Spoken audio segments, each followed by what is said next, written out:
YouTube Issac going the Goat House is back, and I'm breaking down some more of my free agency signing grades. We have a playlist full of these babies, all kinds of signing grades, all kinds of signings out there in the NFL, and definitely more to come here. A lot of steals. I was not expecting to give out this many A pluses. You know, the cap going up, players kind of gaining leverage, but a lot of good deals for teams here. We're going to break down some more of the recent ones here in this video. All kinds of NFL coverage here. NFL draft right around the corner. Join us for that. We'll be live during day one of the NFL draft as well. So join us on the channel. Like, subscribe, turn notifications on. Follow us on Twitter. Link pinned in the comments for that. Live news, rumors, updates. Always talking with you guys there. Link down below for that. Discord and our sponsors, which you see underneath me right now. Check it out.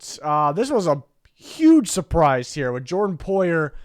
Well, huge surprise, Jordan Poyer going back to the Bills, because the way he's been talking, on multiple different occasions is, almost saying goodbye to Buffalo in multiple different ways, and he ends up back with the Bills.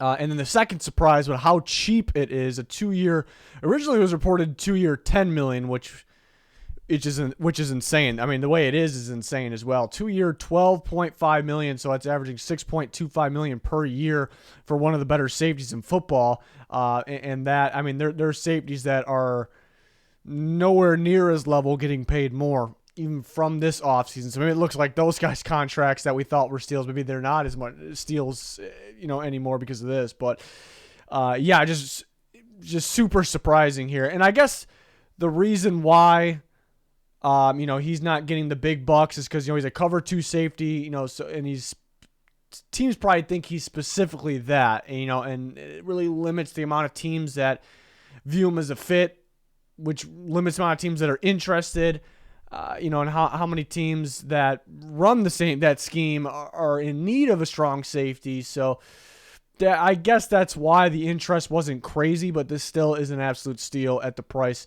that the Bills got him back at. So they got Poyer and Hyde still. They got the duo there back together, which is huge for the Bills, because they have needs elsewhere. They didn't want to have to, they didn't want to create another need by losing Poyer at strong safety there. So this was huge. This is obvious A plus. I'm going in my head, kind of going through maybe a future video here, maybe the best signings of free agency. I mainly look at additions when it comes to that, but in different categories. Best, sleeper signings, but talking about the best re-signings, teams getting guys back, definitely up there, maybe number one there. Jordan Poyer going back to the Bills here with the crazy value here. So again, yeah, it was surprising. Nick Scott, safety from the Rams, goes to the Bengals, 3 years, $12 million. So pretty good value deal here, and $4 million per year. Nick Scott kind of came out of nowhere. I'd say not not the season that just ended, but the one before, when they won the Super Bowl against the Bengals in the Super Bowl. Nick Scott played every single snap in that game, so maybe the Bengals saw something there. A guy that can move around a little bit. I know the Rams run a lot of cover 4, and the Bengals like to mix it up a little bit, so it will be a little different scheme-wise. And the Bengals get the best at everyone, but it will be a little different. I wouldn't be surprised if it was maybe an easier task on the Rams that is Bengals. There was some talk about them getting Taylor Rapp, the other Rams safety, and Nick Scott, more of a limited sample size compared to Rapp very recently, but Nick Scott's been better for the Rams, but Taylor Rapp, I thought, just fit other schemes a little bit better. I thought, and they still could sign him, but I thought that actually would have been a better fit. Probably would have been cheaper too and more upside. So we'll see how Scott does. I would give it a B plus though. It's only $4 million per year. He's been pretty impressive. They obviously see something from those Rams DBs that they think they can fit in their scheme. But it's not a signing to go crazy about. But I'll give it a B plus. But they still might be taking a step down in terms of when it comes to their safety play, the Cincinnati Bengals, because they had Jesse Bates and Von Bell. Now is it Nick Scott and Daxton Hill, which a lot of hope for Daxton Hill. There was a first-round pick for a reason, and Nick Scott's a solid young player too, but they are kind of taking a little bit of a step down. But I do like the value here. I like the upside. And they see something that he could fit. They saw something that makes them think he can fit pretty well there. Another A plus I got to give out here. One of my favorites, somewhat of a sleeper signing of all of free agency. And the Seahawks, by the way, are doing a pretty damn good job out there. Julian Love from the Giants goes to the Seattle Seahawks. 2-year, $12 million. Thought he would get more than that. Thought he'd get like a lengthier contract as well. So $6 million per year. This is a guy that plays all over the place. I mean, in college where he was pretty good at Notre Dame, he played outside corner. But since he came in the league, we've seen a bit of everything, but mainly in the slot and a lot of safety with the New York Giants as well. So this is big for the Seahawks because, I mean, they could use him. I mean, I was going to say they could use him an outside corner perhaps, but that's not where they're going to use him. But that's kind of a bonus that, if we need to put him out there, we got a guy, But I think he can do some damage for the slot, which they can use his services in. And then, where Jamal Adams been a little underwhelming and been injured as well, so he kind of can fill in that role when needed as well. But they can use all three of those. If you're considering Julian Love as safety, you can use all three of those guys. Quandre Diggs at free safety, with the other two that I mentioned, all at the same time. Because Jamal Adams sometimes really doesn't feel like a safety. Sometimes he kind of be up in the box, lined up almost like an edge rusher. So you can get creative, use all three guys at the same time, and maybe you really don't know what coverage they're in. What is Love doing? Is he, is because the Seahawks ran some cover 2 last year. So is he dropping to cover half the field, or is he? Is it a disguise? Is he man up in the slot, really? If he's lined up around there, is he going to drop back? That's where he kind of, the different coverages it works as well. But I wonder if they add some cover 3, which they ran a little bit of before, but I could see that, and then because Quandre Diggs is, could be that single high free in that case, and then the strong safety usually kind of comes up, and covers a little bit underneath. So they kind of get creative here with Julian Love, Jamal Adams, and then factoring some of the other guys. So love the value, love the fit, kind of what they can do here, fills a need. I think it's a pretty good steal and a pretty good sleeper signing here for Julian Love. So I actually love this one here.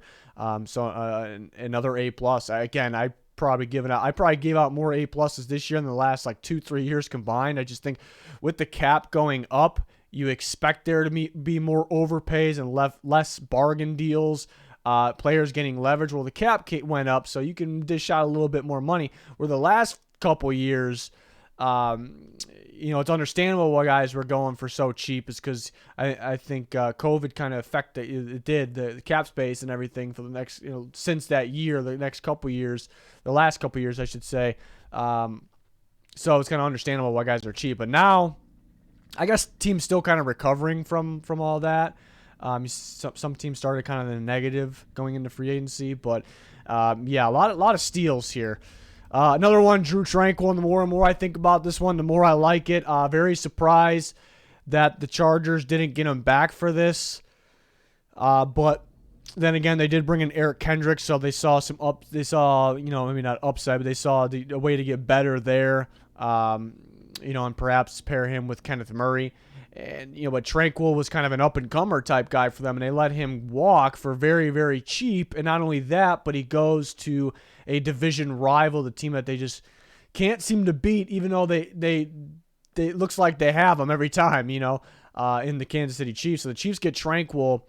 1 year, $3 million was originally reported more than that. That was the max, so it is a 1 year, $3 million. So this is fantastic. I mean, this is less than you thought Tranquil would get, and it's a pretty solid young player that's continuing to get better as well. But a big factor here is, you think the Chiefs really only use 2 linebackers most time because they got 5 DBs out there quite a bit, and they have those 2 linebackers. So they have Nick Bolton and Willie Gay. So what are they up to? And it's not like they're getting ready for the future, one of those guys to leave, not Nick Bolton, but it's only a 1 year deal, so that's really not the plan. I think we could see, and they have Chanel as well, who played a little bit. I mean, we saw Nick Bolton play 100% of snaps in most of those games, and then we'd see Willie Gay play, 88, 90% of snaps, and then we see Chanel start to get in there for, 15% of snaps here and there. As the third linebacker. So you had Tranquil in, so maybe you could think he's just an upgrade at that third linebacker spot. Or Willie Gay's a little hot and cold in terms of an off-ball linebacker, has some flashy moments but has some pretty bad moments as well. Could he be an upgrade over him? But what I'm thinking, I was talking about on Twitter, I tweet like crazy during games. The Chiefs would randomly put Willie Gay off the edge, not super often, but they would do it here and there. And he looked pretty damn good there. That's not his normal position, but he looked like a natural, super explosive off the edge. He had a very athletic pick six there as well. In the playoffs, they did it too. And he got a sack, got a big-time pressure, just super explosive. So maybe they turn him into one of those new school type pass rusher / off-the-ball linebackers. He's not going to be Micah Parsons, but maybe that's kind of what they're looking at. And I see some of, again, not going to be him, but I see some ability there that he can kind of play that role. So that's why I get excited here. That might open the door for a little bit more of that, because why would you add another starting caliber linebacker here? And I'm not a huge Willie Gay guy in terms of, his play off the ball. He's a little too inconsistent. So honestly, I think their best linebacker is Nick Bolton. He's a stud, absolute stud. But I think off-ball linebacker, the next best, in my opinion, is probably Tranquil now. But Willie Gay, you get very creative, and he has a ton of upside if you use him kind of, that hybrid route. So I'm a little excited. That kind of factors in to this signing here. Next, the Eagles got Marcus Mariota, 1 year, $5 million deal. So, yeah, right away, it's a pretty good one. I mean, well-known, experienced quarterback, pretty talented, especially for a backup. The Eagles lost Gardner Minshew. They usually like guys that can move a little bit, move their legs a little bit in that system, and you get one here at Mariota behind Jalen Hurts. So right away, and $5 million is pretty good. Right away, you're thinking A+, maybe A, around that range. The one thing I got to knock it a little bit, just a little bit, A-, is, Mariota's had some injuries pop up quite a bit.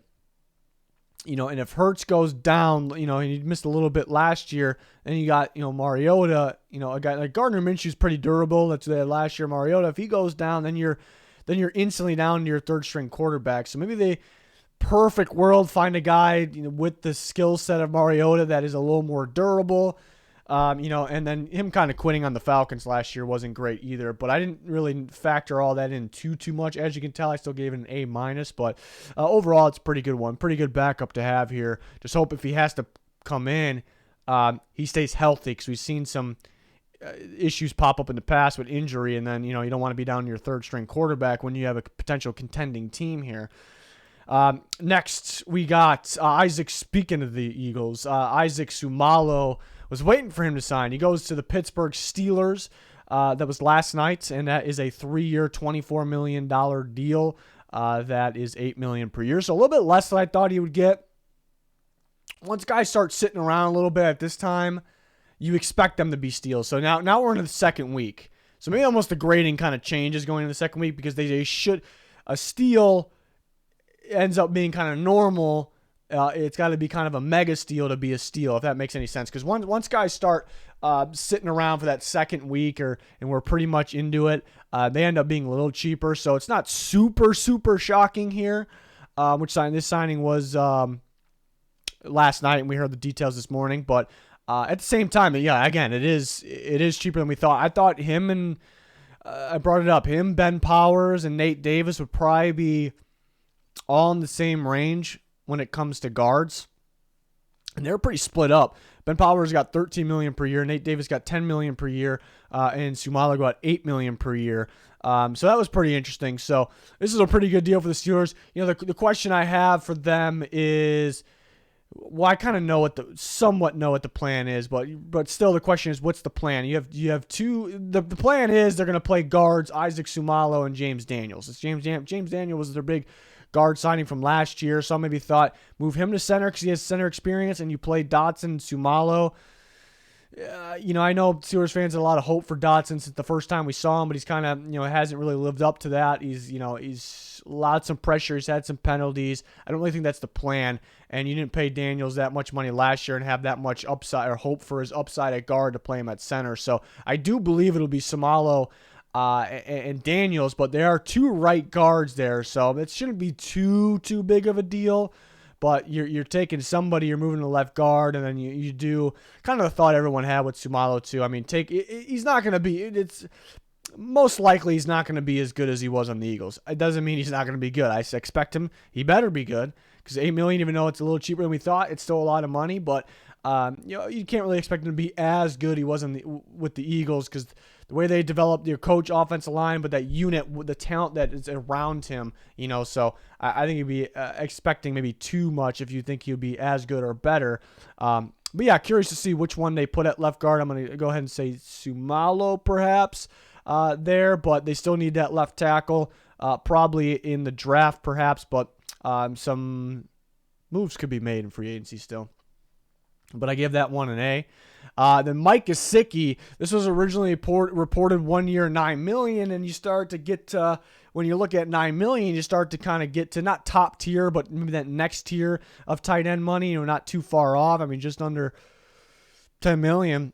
So the grade probably would have been in the B range, but it came out that a lot of that is incentives based there. So it's $4.5 million, and another second half of that is incentive. So that's great. So if he plays like that tight end that's worthy of that money, then he ends up getting the $9 million.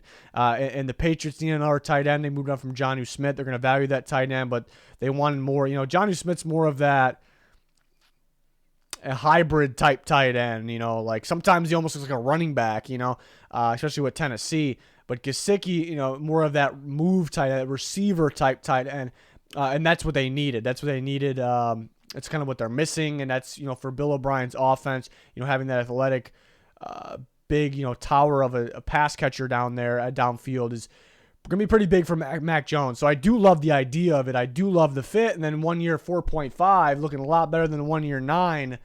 It looks great, so I give that one an A+ as well. It's one I'm excited about to see what he can do if he kind of could get back on track here. He had some touchdowns last year, but they didn't use him a whole lot like they did the year before. I mean, if he was a free agent at the wrong time. And this could be good for him actually. So we shouldn't really say that. This could be good for him. He can really tear it up off a 1 year deal is good for him because he can really tear it up, earn that $9 million. Or close, and then get the free agency next year and earn that money. But if he was a free agent before, we'll say last offseason, he would have got a lot more money. He probably got a big contract, probably be getting, 10 or 11 million per year, like a 3-year deal, I'd guess. So, but this could be pretty good. 1 year prove it deal, and I think he can prove some things there. So staying in the division there. So we got some more signings, 2 pages of these, and then we'll go over the Brandin Cooks trade that was this morning, and we'll grade that. But the Giants got Darius Slayton back, 2 year, $12 million. This is good, getting a familiar face back. Darius Slayton, I know, of course the fans got to be happy about that. 2 year, $12 million, $6 million per year. So that looks pretty good, for him. The issue, I mean, it really isn't an issue, but the thing with Slayton is he kind of disappears sometimes. It's like, all right, he's getting going. I think every single year of his career, it's like getting going, and then all of a sudden they're using somebody else more, or they're throwing the ball to somebody else more. This past year we saw a bit of Isaiah Hodgins, but then there's always talk about them trading him, and he may be okay with the trade because he's used to getting that production, but then it kind of goes away. And it's just every single year on a loop, like we're talking about the trade. But I'm surprised they end up bringing him back. So we're going to run it back with 2 more years with this. And he's a solid receiver, pretty productive. I thought Paris Campbell was just as productive, and he has a lot more upside as well. And he was a lot cheaper of a deal. But I give it a B, familiar with the offense, a solid talent. Just can we get Darius Slayton, it's not really him, but it's also the Giants part. Can they get it together and stay consistent all the way through there? I like this Evan Brown signing for the Seahawks. I mean, this guy had to start at guard for the Lions last year, fill in. Going into the year, we did not expect him to be the full-time starter for the year, but and he looked pretty good. And that Lions offense line in general is pretty solid. But he looked like he can be a starter, and some thought that he could play center if the Seahawks need him to as well. But guard or center, which the Seahawks need one of each, so that helps that he can fill in at the other one. And it's you got a potential starter here at $2.25 million, and if he's not a starter, if he's a backup, you're paying him $2.25 million on 1 year. I've seen several teams sign guys that will probably be a backup. But they needed a high-end backup because they got maybe guys that get injured. And I've seen them sign those guys that are probably for sure going to be a backup for a lot more than $2.25 million. See it every year. And Seahawks maybe got a decent starter here too. So I actually love that one. 2 from the Seahawks in this video, Julian Love and Evan Brown. They're doing a heck of a job, Seahawks. And Graham Glasgow goes to the Lions. So the Lions lose Evan Brown. They get Graham Glasgow, who's got starting experience, a guy that can play guard or center. You expect him to replace Brown at guard. So their offensive line is, I'd say, worst case, about the same. And it could be a little bit better as well, adding him in there. He's a little more experienced than Evan Brown. He's going to be a little more expensive as well. I thought maybe the offensive line was playing so well at the end of last year. I thought maybe just, bring back Brown for a little cheaper, but they're getting creative out there. It's kind of the same situation as the Jamal Williams, David Montgomery. Like, he was so good for us. We have an opportunity to take David Montgomery's talents and put it on top of what Jamal Williams did last year for a little bit more money. So it's kind of the same route the Lions went here. But I give it an A- overall. And the Bears with a few signs. And the Bears are getting to the point where first, it's hard not to give Deontay Foreman an A+. It's very difficult to not give him an A+ here. It's a 1-year, $3 million deal. And he's a very solid running back. Was very good for the Panthers last year. It's an underrated back, too. He was really good for the Titans behind Derrick Henry 2 years ago as well. And the Bears I thought they got Homer, and I thought, man, are they just going to go Herbert and Homer? I kind of want them to get better, but they kind of go and get better here. Foreman and Herbert there, but then it makes the Homer signing, because did you just pay? I know he's going to be a special teamer. Did you pay him to be a third-string running back as well? So maybe this one kind of makes that one not look as good. Definitely the case. But you get a solid back here. But then again, and I like Foreman, I like bringing him in, but are they better than last year's running back group? Montgomery and Herbert. I'd say Montgomery's a bigger name. Foreman's pretty underrated. He might be just as good, but you're around the same, obviously. But overall, I love this one. But you start to see a trend from the Bears here, and it's kind of reminding me what the Texans, to say what the Texans were doing, but they're still kind of doing it as they were in the rebuild process, is a bunch of 1-year deals. And those are starting to build up for the Bears here. So there aren't signings that you can go too crazy over, because are they part of the long-term process? Probably not. You're probably trying to, see what you can get from these guys, stay in the rebuild process, maybe get some compensatory picks from a guy or two. Maybe it adds up, having that many guys and losing them the next year, I suppose. But they do bring in Andrew Billings, who's a solid nose tackle. He stops the run. The Bears were atrocious stopping the run last year, so they needed a guy like that. He's going to be on the field on first down and on short yardage, goal line situations. So it's a good guy in that category, but he's not going to be on the field all the time. The Bears still need some major upgrades to that D-line. They upgrade the linebacker unit so well, but those linebackers, their job is going to be a lot harder than they were with the Eagles for TJ Edwards and Jermaine Edwards with the Bills, because how weak this defensive line's looking. So they need to go out and get some full-time guys. That's what they need to do. Overall, Billings can stop the run pretty well. And then you got another 1-year deal, which Tunyon gonna be. I like Cole Kmet. He's gonna be behind Kmet. Value-wise, it's pretty good. A guy that's been pretty productive. He has had Aaron Rodgers, but pretty productive. $2.65 million. Overall, it's pretty good value. It's a 1-year deal. How much action are you going to see from him behind Kmet to know if you want to move on with him or from him after this year? So it's another one. We're starting to see, as they add more and more 1-year deals, you start to get. The more players, you kind of got to get excited, but for me, it's almost the opposite. You start to see a trend. You start not to get excited about each signing, because it's kind of what the Texans were doing. It's 1 year, let them go. If they looked really good, we'll bring them back for another 1 year, maybe 2. So these guys really aren't part of the Bears' long-term thing. Is kind of what we're getting here. So the rebuild almost continues. Based on the Bears' offseason, they got some good players, but it's just the rebuild continues is what it's going to be here. So, but some pretty good value ones here overall. And Foreman's still got to be an A+, even though I'm starting to like the less and less like the 1-year deals for the Bears. You still got to give that one an A+, and you still get the B range here for value. And overall, they bring in some good run stopping ability, which they needed with Billings. Colts bring in Gardner Minshew, 1 year, $3.5 million. Right now, got to be the starter. That really can't be the plan though. Let's see what they can do in the draft. I gave that one an A. Wes Schweitzer, the 2 year, $7.5 million for the Jets. He's a guy that he's got some starting experience. And the Jets have Elijah Vera Tucker and Laken Tomlinson. I think that's a very good guard duo.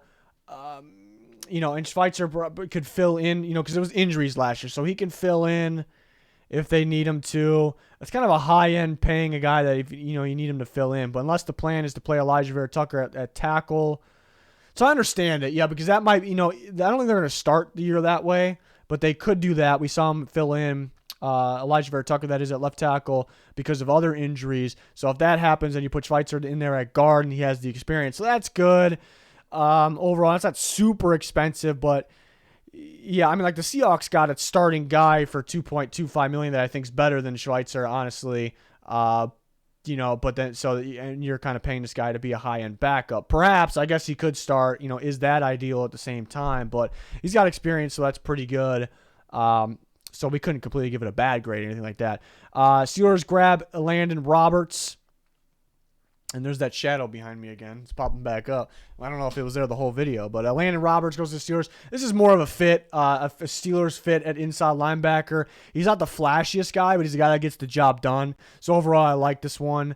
A year after Brian Flores leaves, he really fit Flores' defense in the past. I'm surprised he ended up in Minnesota, and maybe they didn't want to pay this. But yeah, I mean, they move on from a big name, Miles Jack, and they add a guy like Landon Roberts, but, that's not, as good according to people, but he's a much better scheme fit, so I actually think he will be better in the Steelers defense than Miles Jack was. A+ for Cooper Rush and the Cowboys. I mean, 2 years, $6 million. You keep him around for 2 years. You only pay $3 million. I mean, it's really no other option the Cowboys should go with here. I mean, this is the A+ option as your second-string quarterback, a guy that knows the offense. I know maybe it's being tweaked a little bit, has filled in for you, has had to start games, and he's done a pretty good job. He's looked like that's number one. He's looked like a smart quarterback when he was out there. So there's really no other option. Of course, you can find a better guy. You're going to have to spend more. He doesn't know the offense, and your plan is to start Dak Prescott anyway. So this is the A+ situation here, and you get him back for 2 years at $6 million. Some more signings here, and let me shrink myself down. Oh, I'm really tiny. Chiefs get Mike Edwards, another A+ deal for them. I mean, it's a 1 year, $3 million, really cheap. It's a big time safety the last few years for the Tampa Bay Buccaneers. Kind of a do-it-all type guy. Seen him line up in different spots. Really good. I think I kind of get an idea of what a couple of these signings the Chiefs, what they're gonna do. And they already blitz a lot, but I think they can get back on track with blitzing even more, like maybe one of the top blitzing teams in football, and you have a safety that could provide that. He's a pretty damn good blitzer, so I kind of like where they're heading with this. Patriots bringing in Chris Board, linebacker, 2 years, $6.7 million. He's a good special teamer. He's going to be a depth piece at linebacker, good special teamer, and the Patriots do know they're special teamers, and he'll probably be pretty good for them. There's linebackers that that are better and might be starting for some teams that went cheaper than this though, and it's not like it's super expensive. So I was a little surprised that it wasn't a 1 year deal and he didn't go for just over the minimum, the veterans minimum. So I gave that one a C+, but it'll probably be a really good special teamer for them. Let's be honest. Jordan Atkins for the Browns, 2 year, $5.2 million. Pretty good value. He's experienced catching the ball, big body guy. They got a number of tight ends. How much are we going to see him? For them, what's the plan for him to be tight end 2 perhaps? Pretty good value. We gave it a B+. Vikings grab Dean Lowry, so he stays in the division, going from the Packers to the Vikings, kind of been a 3-4-N type role for the Packers. The Vikings running that defense, they ran it last year, and they'll run it with Brian Flores, so he'll actually fit that. I didn't really feel like they had a guy to fit that spot, because Dalvin Tomlinson was more of a D tackle, and then Harrison Phillips was a nose tackle. They had mainly Jonathan Bullard, Ross Blacklock in that role a bit, and they didn't really play every snap. So kind of getting that guy that kind of fit that is good. He got a little bit more. Not, it's not like it's an overpay, but maybe a little bit more than I would have predicted. But it's, it's not like it's crazy or anything, but I do like the fit there, and it's kind of an upgrade in terms of looking for an actual 3-4 end. So the Vikings get better with that one, but I gave it a B- just because it was just a little bit more than I thought. Jags get Trey Herndon back, 1 year, $2.6 million. It's a corner that can fill in for them, especially in the slot if they need to. Pretty cheap deal. The Packers bring back Rudy Ford, who they got midway through the season last year, 1 year, $2.5 million. Former Jag, actually.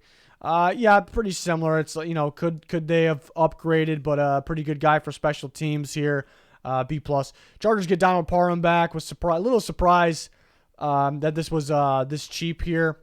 But yeah, it's kind of a hit or miss guy you can't use a whole ton. right now, kind of still trying to find his way, but he's been pretty solid for them. You see a lot of upside there, so getting him back for 2 years is pretty good. Thought the Chargers might go a little bit. I mean, they still could, I guess. Maybe, Dalton Schultz was the guy I was targeting for them. Wish they would go a little bit bigger here. A couple signings from the Titans. They signed Daniel Brunskill days ago, actually, but we were waiting for the contract details. I think I actually just got him today, if I'm not mistaken. everything's kind of all feels like one big day, but this is pretty good. 2-year, $5.5 million. A guy that's probably going to start for them, but it's kind of money where it's all right if he's a high-end backup as well. But maybe he could start at the guard position or center. When he said to fill in for the 49ers, he looked pretty decent. And they bring back Nick Westbrook-Akina, 1 year, $1.26 million. Like, overall, it's a guy that's got experience with the Titans, and he's had moments here and there, pretty good moments, I suppose, here and there. So $1.26 million overall seems pretty damn good value-wise when it comes to a guy that's been pretty decent for them. But at the same time, they kind of rely on these same old guys. You want them to get, they need to get a lot better at the receiver position. Haven't really done that yet. But overall, pretty good value. The value of it says almost AA+, but I do wish they would go out there and just they're kind of finally starting to try to find some new ways, but they're kind of still in their old ways, if you know what I mean, a little bit. But I guess you can get him back and still bring in some other guys. We'll see. Falcons bring in Tay Davis. Which they need a linebacker. Is he going to start for them? It's a guy that hasn't been playing much recently. 1 year, 2.3. I thought it'd be a minimum type guy. It's a little bit more, but I gave that one a C. But I do think the Falcons have been doing a really good job. Actually, I liked a lot of their signings. So the Brandin Cooks trade, a little too big there. Cowboys got Brandin Cooks, which we kind of thought. I mean, there's many times I predicted where Brandin Cooks would go. I had him with the Cowboys. I made a video. Was that yesterday? It was just trade scenarios. They weren't necessarily predictions. They were kind of just realistic scenarios on what we would like to see happen.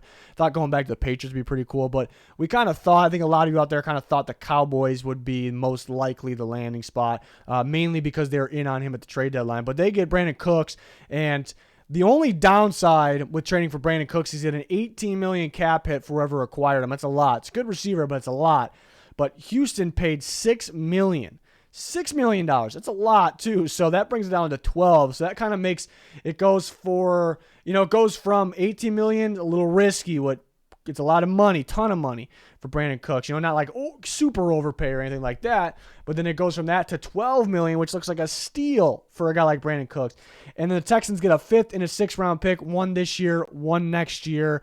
And right away, you think that's kind of undervalue. Thought they would get a little bit more. And I do think that, and I'd actually argue against that, which we kind of will, sort of. But I guess the downside for the Texans here is they probably, if they would have traded him earlier, they definitely would have got more. I mean, the talk was a 2nd or a 3rd round pick at the deadline, and you thought maybe it would drop to maybe a 3rd and then to a 4th. And then they get a 5th and a 6th, and they have to pay $6 million of it, so that's a tough part as well. But so I guess the knock you can make here is that they probably should have traded him earlier. But I don't really factor that into this trade. Even though you can't, they handled the entire situation. I think they could have handled a lot better, but that's kind of in the past. It's done. How are we going to grade this trade right now today? And this is, what I came up with the grades here. The Cowboys got an A+ for the Gilmore trade too. I got to give them an A+ on this one because let's say they traded a 5 and a 6 for Brandin Cooks, and they didn't get some of that salary paid for them. This is probably. It's probably a B. It's probably a B. Like, overall, the value's pretty good. You only have to trade a 5 and a 6 for a guy more talented than that, but it's just so risky with that $18 million salary. It's very risky, and that kind of limits everything else you're going to do. So that probably gets a B, because there's a positive there with the value in getting a really good receiver, but there's a risky negative part there too. But they took $6 million away from that. They paid $6 million of that. So Brandin Cooks is only going to cost the Cowboys $12 million against the cap this year.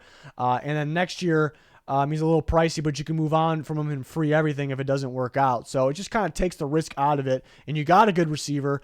You got him for good value. So you got better. So you made a splash move. So it's an A+ for me for the Cowboys, mainly because that salary. And the Texans originally, I mean, you hear a 5th and a 6th. My thought too. You hear a 5th and a 6th, and it's like, that's all they got. It looks kind of weak for Brandin Cooks. But really think about it, I kind of thought that it was kind of getting down to being a 4th round pick anyways. In the 5th and a 6th, a 4th's more valuable, but you get a 5th and a 6th. It's in the same ballpark. So we really shouldn't really rip him too much. And you see the situation, he was kind of forcing his way out. They did mess up by waiting around a little too long, but